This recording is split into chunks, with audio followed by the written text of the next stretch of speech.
అక్క నమస్తే అక్క. నమస్తే తమ్ముడు.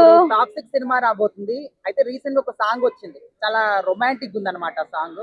అయితే కొంతమంది ఆడవాళ్ళు ఏమంటున్నారంటే కియారా అద్వాని ట్రోల్ చేస్తున్నారు, నీకు పెళ్ళయింది పిల్లలు ఉన్నారు, నీకు ఇలాంటి పాటలు అవసరమా అని. సో ఈ ట్రోలింగ్ పైన మీ ఒపీనియన్ ఏంటి? సి అండి, పెళ్ళయింది పిల్లలున్నారు, ఇలాంటి పాత్రలు అవసరమా అంటే అవతల హీరోకి కూడా పెళ్ళయింది పిల్లలు ఉన్నారు, మరి తనకు అవసరమా? లేదు కదా.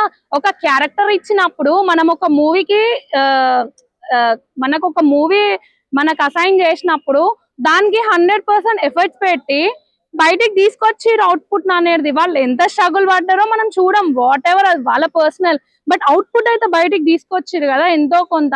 అందులో రొమాన్స్ ఉంది, క్రింజ్ ఉంది, అది ఉంది.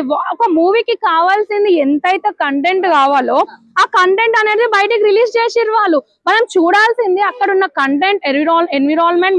మనం ఫన్ అయ్యామా, మనకు మూవీ నచ్చిందా, స్టోరీ నచ్చిందా, అంతవరకు చూడాలి. Why we want to go there personal life అని నేను అంట. అది కరెక్ట్ కాదు. ఎందుకు అంటే ఇప్పుడు ఒక స్టోరీకి ఎలా అయితే మనం ఉండాలి, ఎలా అయితే చేయాలో అవి అదే చేస్తున్నారు. అక్కడేం నాకు అనిపించట్లేదు, అంత క్రింజ్ ఏం అనిపించట్లేదు. So first negative mind set నుంచి బయటకు వచ్చి పాజిటివ్ ఆలోచిస్తే బాగుంటది. అంటే అక్క ఇప్పుడు హీరోయిన్ అన్నా హీరో అయినా కూడా డైరెక్టర్ ఎట్లా చెప్తే అట్లా చేయాలి. సో దాన్ని రొమాంటిక్ యాంగిల్ లేకపోతే యాక్షన్ సీన్స్ అదంతా కూడా పక్కన పెడితే ఇట్లా పర్సనల్ లైఫ్ ని టార్గెట్ చేయడం కరెక్ట్ అంటారా? అది కరెక్ట్ కాదండి. పర్సనల్ లైఫ్ చాలా డిఫరెంట్ ఉంటది, ప్రొఫెషనల్ లైఫ్ చాలా డిఫరెంట్ ఉంటది. And moreover personal life కి ప్రొఫెషనల్ లైఫ్ కి ఎక్కడ కూడా కంపేర్ చేయొద్దు, చేయకూడదు కూడా. Because personal life what we are అనేది మనకి తెలుసు, మనతో ట్రావెల్ చేసిన వాళ్ళకి తెలుసు. అండ్ ప్రొఫెషనల్ లైఫ్ ఏంటిది, అక్కడ ఏదైతే స్టోరీ, ఏదైతే కంటెంట్ ప్రొజెక్ట్ చేస్తారో అక్కడ మాత్రమే తెలుసు.